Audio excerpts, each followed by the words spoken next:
Good morning and welcome back. For decades, researchers have tried all kinds of ways to treat an otherwise irreversible disease, Alzheimer's. But a new study underway right now here in San Antonio could have some answers doctors and researchers have been looking for.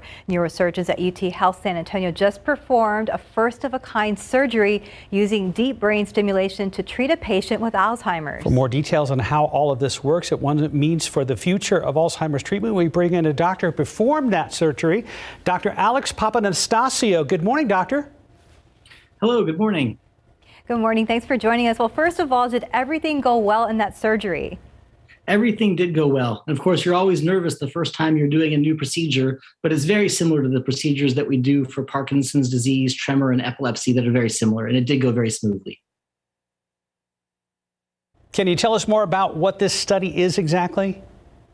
Yeah, so it's interesting where it came from is that while researchers were looking for a way to treat obesity, some of the patients undergoing brain stimulation said, gosh, I feel a little bit sharper, or I remember things a little bit better. And they had the idea of, could this be useful for memory, knowing that the centers involved in eating are near the centers involved in memory. And so what we're doing is we're targeting a brain structure called the fornix, and that's involved in memory along with the hippocampus and the limbic system that you can see on the graphic there. And by putting an electrode by there and then stimulating it with the pulse generator that you see, we're trying to delay the progression of Alzheimer's and prevent early Alzheimer's patients' memory from decreasing over time. And we're looking at a period of 1 year.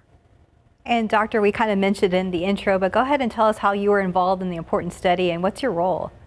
Oh, yeah. So, of course, I'm part of a team that does this study. The principal investigator is Gabriel Dayrowskin, and he's a neurologist who specializes in dementia, including Alzheimer's disease.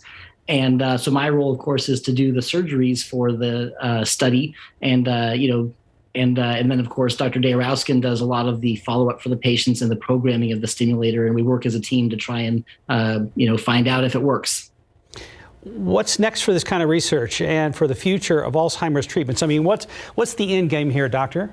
Oh, well, I mean, our goal, of course, is to slow the progression of memory loss. And in the short term, we've implanted in the study overall, there are 20-some sites where we've implanted 58 patients. In the first 90 patients, we're trying to figure out if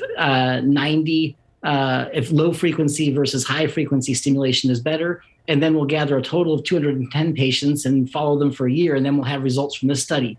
From there, if it works, then of course we would hope to be able to offer the treatment to, people, overall.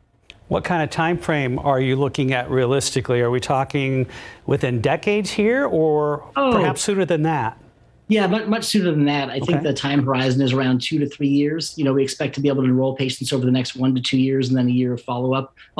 Something along those lines. It shouldn't be decades for this. And you got to be proud to be at the tip of the spear from right here in the Alamo City, doctor.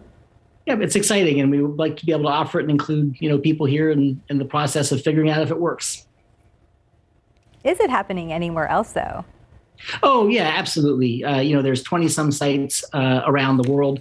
And, interestingly, as a testament to the strength of UT, one of the sites is right up the street at UT Austin. And then there's other sites around the country.